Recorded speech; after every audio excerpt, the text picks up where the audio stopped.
In galactic history, the Voss have only been encountered twice.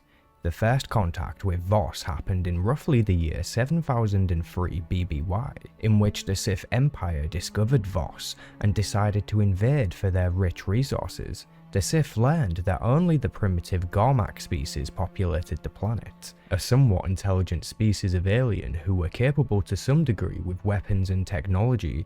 However, their own innovation has not yet pioneered space travel.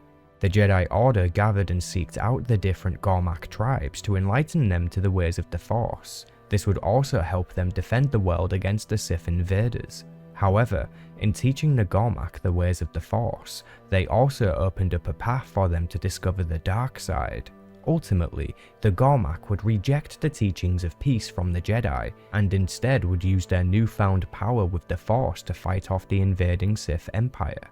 They were victorious, and the Jedi and Sith departed their world. Because the Garmak submitted to the dark side, this created a dark side presence that formed an entity within an abandoned Sith structure, known as the Dark Heart. This dark entity later became known as Sel-Makor, a powerful anomaly in the Force surrounded by darkness. As the Garmak fought off the invading Sith, Sel-Makor would gorge on the deaths and feast on the destruction. This in turn would grant it more power.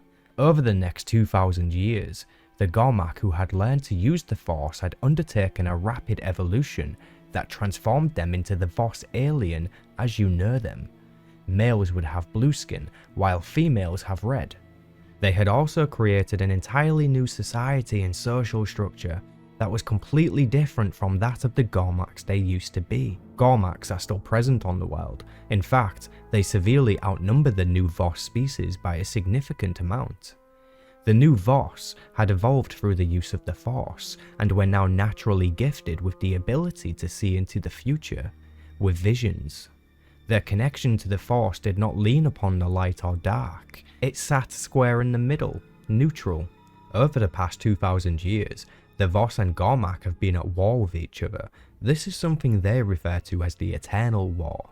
The dark entity Sel-Makor had actually given the Garmak leader the ability to see into the future so they may be on an even playing field with their opponents. Sel-Makor directly fueled the conflict between the two species, manipulating them into fighting so it could feed on their deaths. The Voss themselves had no idea that Sel-Makor was causing the fighting. They believed the Garmak hated them because they were Force users, which was the truth to some extent. However, all of it could have been avoided if Sel-Makor had not interfered. By the time of the second contact, 2 years before the Treaty of Coruscant, roughly 3655 BBY, the Voss had all but forgotten their past. All they knew now was what they had created. Once again, the Sith Empire attempts to invade the world. However, this invasion is a mere distraction so the Emperor, Darth Vitiate, can claim one of the legendary Voss visionaries for himself. The Emperor was interested in their unique ability to see into the future. Despite the Jedi Order showing up to help the Voss defend the world, they themselves knew the Empire would not be successful with their invasion. Their own mystics had seen a vision that concluded with the Empire being defeated and driven back. This vision turned out to be true when the invading Sith forces were destroyed from the inside. We later find out that the secret faction, known as the Star Cabal, were the ones who interfered with the Empire's invasion and basically stopped it. Even though the Empire lost the battle, the Emperor still claimed his prize and was able to possess a Voss visionary. After the conflict ceased and the Treaty of Coruscant is made, the Voss make it clear that they are to remain a neutral faction and will not interfere with galaxy affairs. In fact, it was forbidden for Voss to leave their own world. The Voss took their laws and creeds very seriously. Their entire society was basically martial law, and no person was ever allowed to step out of line. They had created an entire hierarchy and social structure. Once any Voss comes of age, they are sent to serve in the military as a Voss commander. In this position, they were expected to defend their homes and patrol the perimeters. Those who enjoyed life in the military could stay and pursue a career, eventually progressing to a Voss commanding officer, a position of which holds high authority over the commanders. Those who wished to leave the military could return to being a simple citizen.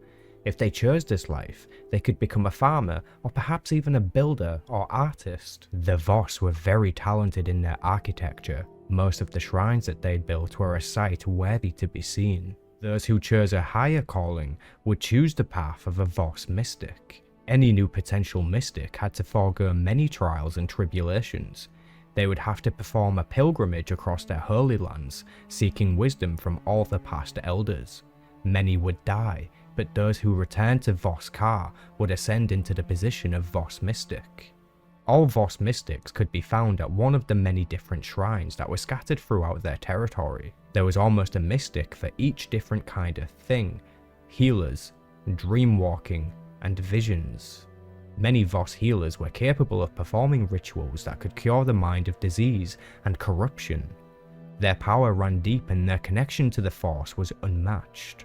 Dreamwalkers are Voss mystics who were capable of visiting the spirit world, a realm in which the Voss could commune with the dead and seek wisdoms from past elders. However, dreamwalking was not something the Voss looked upon lightly. Often those who practiced such things would be subject to social discredit. In fact, the Voss had actually appointed a Voss ghost to guard this realm from any off-worlder. This spirit was known as Maldar and is encountered by the Sith Inquisitor. The Sith Inquisitor can choose to respect the spirit or absorb it. Unfortunately, if you choose to absorb it, you do not gain any special powers or visions, and the ghost's presence is all but forgotten. Sad times. Anyways, Voss visionaries were the foundation of Voss society and law. All visions that came were 100% accurate, with no chance of failure. They believed in their visions so much that if one didn't come true, they would be convinced that they did not interpret it properly.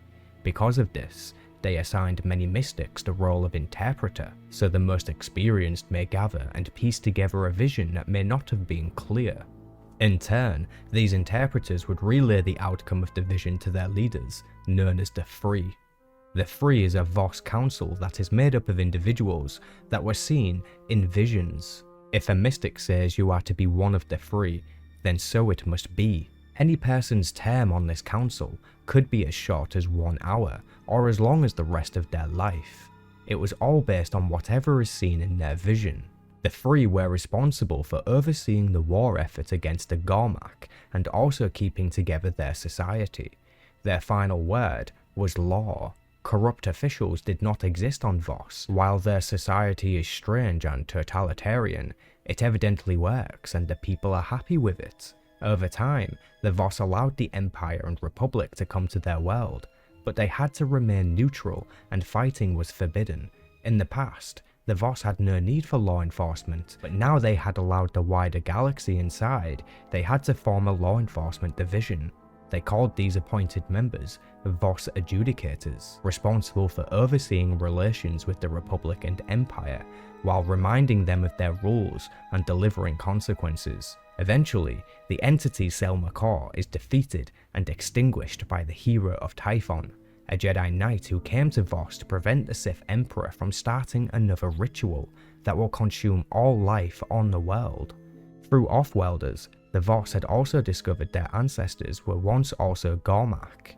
When this revelation was accepted by the Free, the Voss Council and leadership, they halted all combat with the Gormak and attempted to reach out a diplomatic hand to their lost brothers.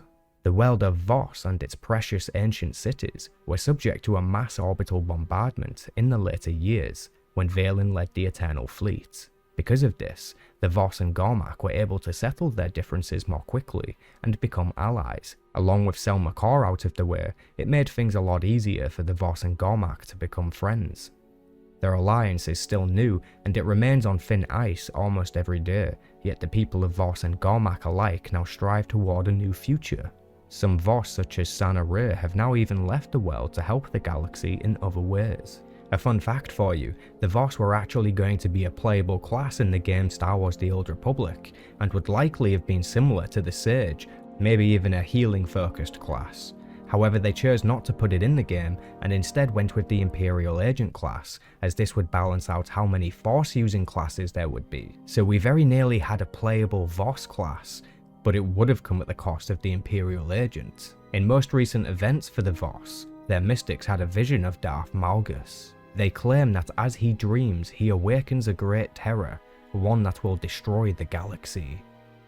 Remember to subscribe to the channel to learn more and more about the Old Republic. That's all for this one. Be on the lookout for the next video.